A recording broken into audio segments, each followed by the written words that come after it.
Në fund të muajit janar të këtij viti, dëmtime në plaka dhe përforcues të rrugës ndodhen në sheshin Liria të Durrësit.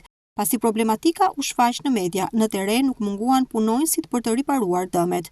Punonjësit e ndërmarrjes rruga nisën nga puna për të zvendësuar plakat e dëmtuara në sheshin qendror dhe rrugën Grigor Dursaku. Zvendësimi i pllakave të dëmtuara duke se është pjesë e ndërhyrjeve rutinë që kjo drejtori realizon për mirëmbajtjen e hapësirave publike të qytetit.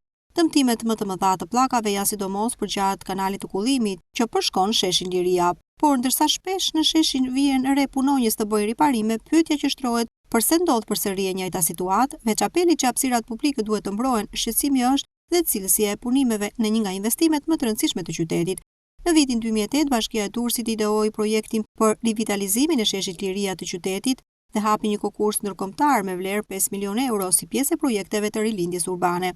Bashkia e Durrësit ka qenë një nga përfituesit më të mëdhenj të programit të rilindjes urbane të financuar nëpërmjet Fondit Shqiptar të Zhvillimit të Rajoneve. Nga viti 2014 deri në vitin 2017, kjo bashki ka marrë shumë prej 22.4 milion euro nëpërmjet 29 projekteve. Projekti Sheshit Liria është një nga këto projekte, i cili shpesh bie prej dëmtimeve, donse është një investim i ri dhe i kushtueshëm.